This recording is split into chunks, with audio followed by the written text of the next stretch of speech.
Welcome to Breaking the Couch, a weekly conversation demystifying what happens in and behind the therapy scene to support your healing journey. We're your hosts. I'm Dr. Dowdson, a licensed clinical professional counselor, a certified school psychologist, and a trauma specialist with Playfully Psyched. And I'm Dr. Jo Harchi with Soft Art Psychology, a licensed clinical psychologist. We're here aiming to provide you with mental health tools to address the cycle of generational trauma across the age span, from infancy and childhood to adulthood. For more information, visit our Instagram page at Breaking the Couch or our website, breakingthecouch.com. While we hope you love listening to and learning from our podcast, it's not a substitute for a relationship with a licensed mental health professional. I thought it would be really great. We kind of talked a little bit about this offline to really discuss whether distraction is ever an okay strategy for people to use to help with emotion regulation. What do you think about that? I think that's great. Yeah, distraction has been one of my old good friends, and I've worked to kind of in my own life just get attuned to what's actually there, what distraction is trying to protect me from, and I love supporting people around like identifying what's there for them as well. But we could talk about, is distraction ever okay? Yeah. I think one of the things we can kind of answer that question fairly quickly and then kind of maybe go into a little bit of detail about why. And so from my perspective, not only is distraction sometimes okay, it's absolutely necessary, right? And so it really depends on the context of the situation, like where the difficult emotion is coming up. And so an example that I give, for example, if you are standing in front of a crowd of people and giving a speech, right? Somatic awareness and belly breathing may or may not be the most appropriate way to regulate your emotions, right? Like, unless you're going to lead the entire audience through a deep breathing strategy, you might not be able to take a breath in the middle of your speech to then say, oh, my body's feeling this, and kind of go through those things. And so a cognitive strategy, which is what I like to kind of frame them more so than just distraction. But a cognitive strategy could be really helpful at that point because you need to give your brain something quickly to do so that you are less in your body, right?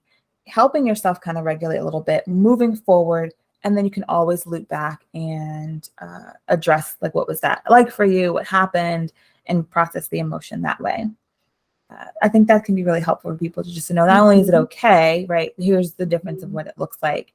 And really being important, people understand like when to use what kind of strategy. Absolutely. Right. And there was a patient who had recently asked me about this, like, can I ever use distraction? Can I ever kind of go and do like playing games or watching TV? And what came to mind was what you had taught me about the emotion loop, the 90-second emotion loop. So I shared that with this person. And then we talked about a couple of different types of therapies and the ways that different therapies sort of view distraction. But I like that you're saying, hey, there's no shame. Sometimes it's absolutely necessary. Absolutely. And warranted and good, right? There's even with, so when I think about distraction or like those using cognitive strategies, right? Using, like you said, the person said, maybe watch a TV show. Some of that isn't necessarily distraction, right? It is tapping into a different type of coping strategy. So remember, I don't know if we've talked about it on our podcast, but for someone who's either feeling really depressed or maybe going through, recurring trauma responses, sometimes, or like high anxiety as well, sometimes watching a favorite movie, a TV show series, something you've seen several times that the predictable outcome, what's going to happen, something that you've enjoyed, it gives you some type of joy, right? That is a coping strategy because your brain is needing, and your body and your regulatory system is needing stability and predictability, right? And so when you go in and watch something that you've already seen before, that that is going to make you smile or make you laugh or what have you, that's not distraction. It's giving your body an emotional experience that it needs, right? And giving your brain that structure of like, I know what's going to happen next. Because you can have a favorite TV show series, and yet you feel like watching the newest episode is maybe a little bit intense, right? Because you have no idea how the newest episode is going to end, right? And so it's a little bit too much like real life at that point. And so it can bring up anxiety and can bring up different trauma responses. And so when you're in those heightened moods and states, it can be helpful to like rewatch something. That's not distraction. That's giving your body what it needs. The thing of it is, though, just like with any helpful strategy, if you use it too much, right? If you overuse it, then it's becoming avoidance of some of your feelings sometimes, right? If you never sit through and let me figure out how to feel my emotion, if you never want to process what's coming up and or why, if you pretend like some of those difficult negative emotions don't even exist, that's avoidance, right? And we know about, the cycle of anxiety, or like to call the avoidance cycle. The more we avoid something, it can help us in the moment, but it's also teaching our brain that, oh my gosh, this really is something scary and petrifying that we shouldn't go towards. And so it actually makes the emotion more intense the next time it comes around. So it makes it worse overall. So I think that that's helpful for people to know too.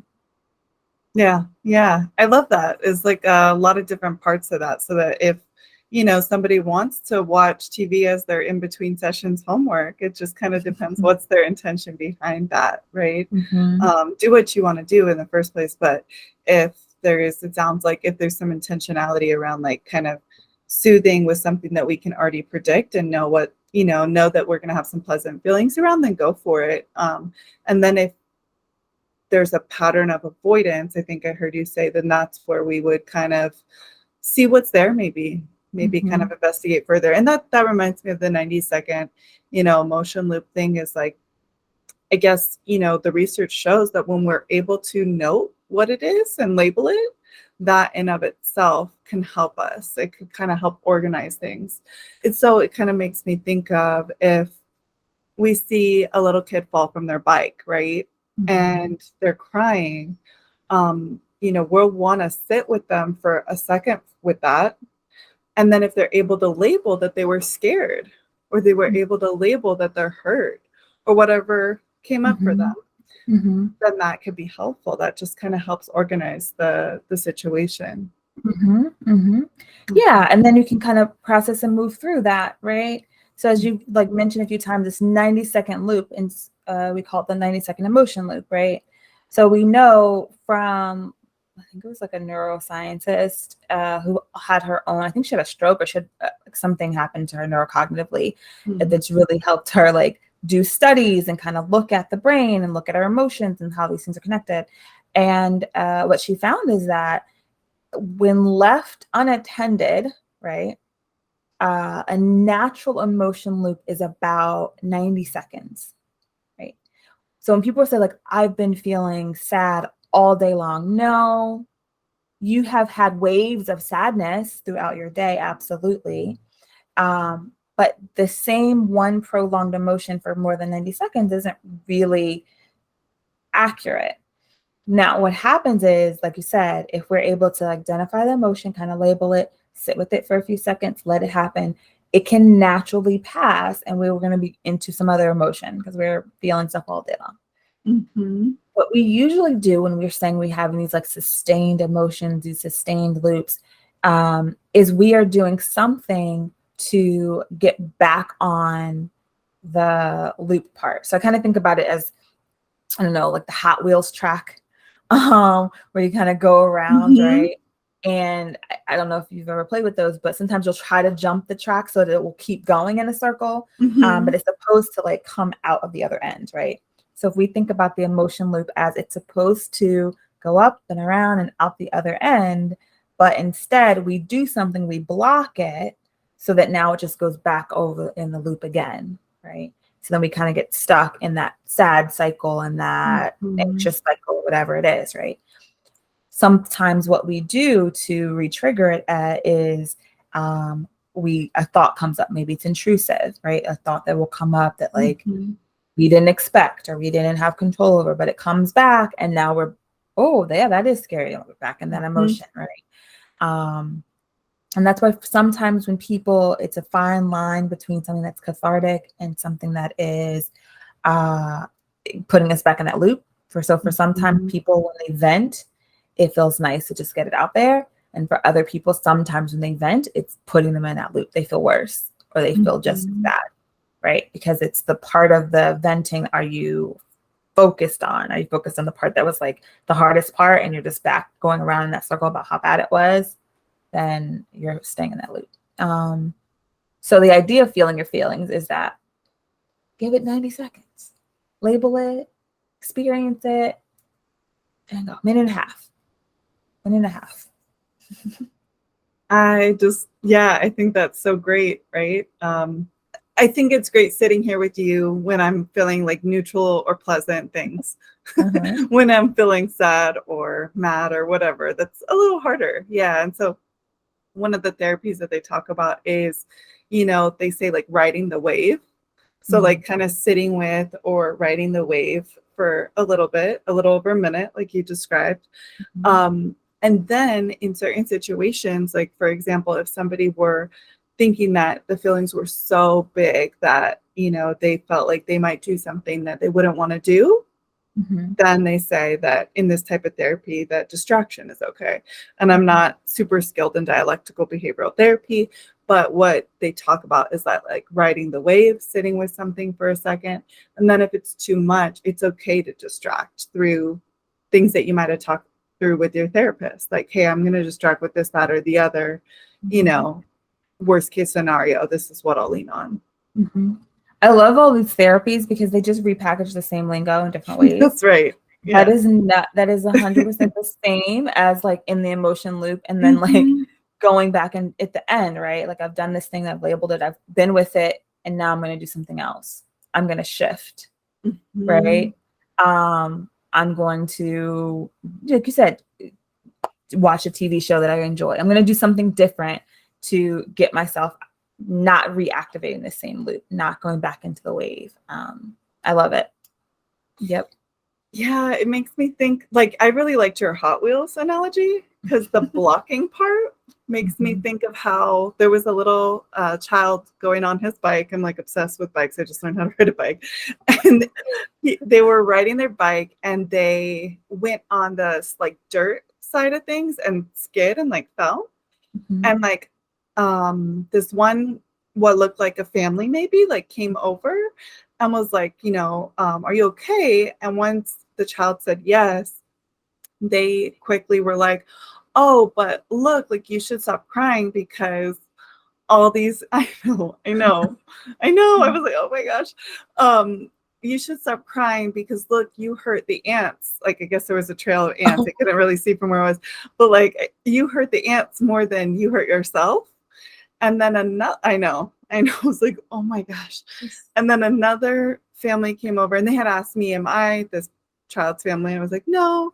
And then another family came over and I guess that, I don't know if it was like grandma or who, but that person who was attached to the child was like, what did they say? Now you learned a lesson. Don't ride over there, like in that particular way of the path or whatever.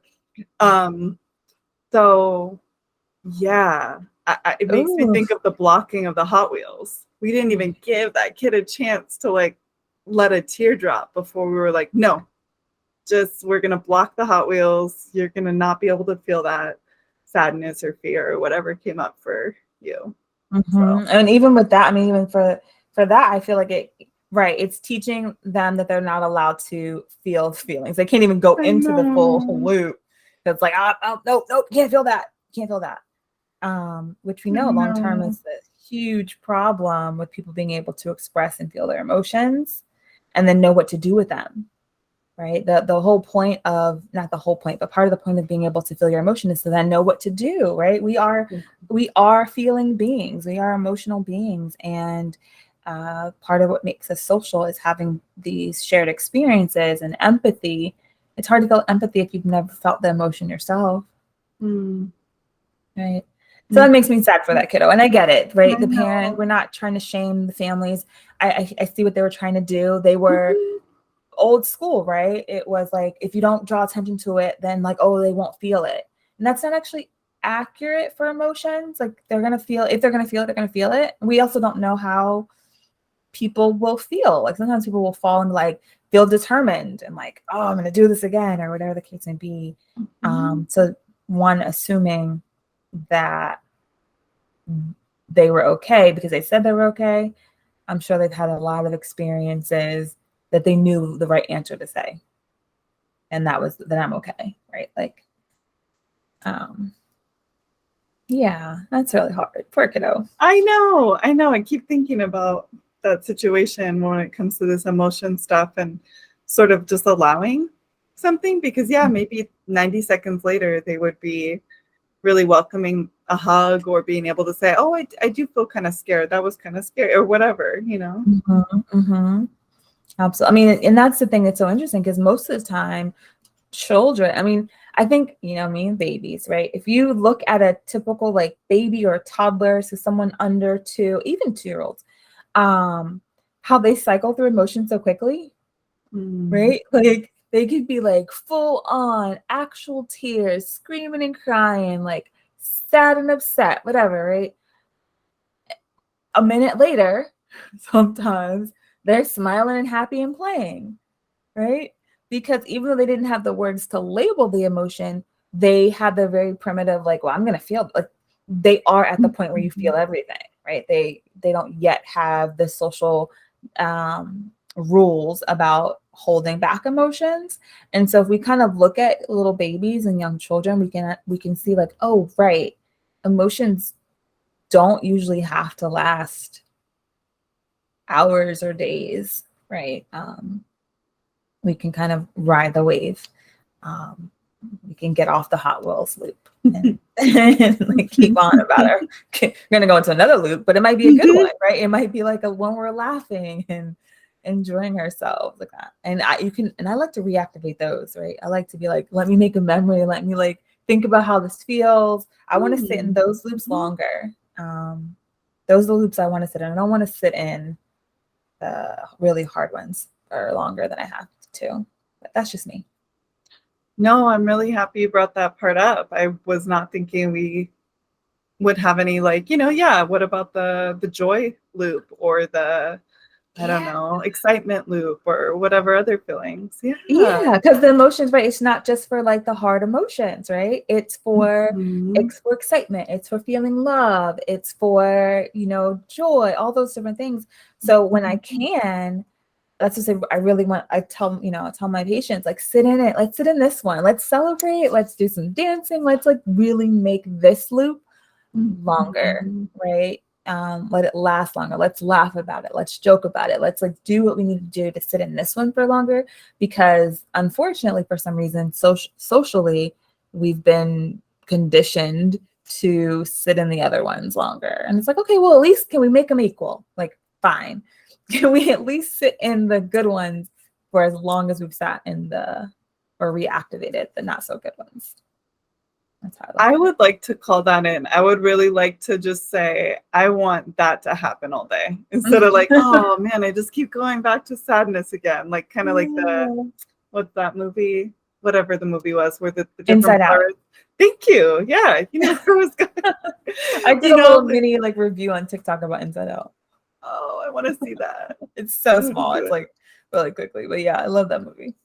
Yes, me too. Okay, me too. So yeah, I'm just thinking of like little sadness coming back. Like instead of her coming back all day, no bad parts. I'm not trying to squish that out. No, but when joy comes in, it's super important. When joy comes in, I'm gonna I hope that happens, where she just keeps sort of perseverating all day. I would like that.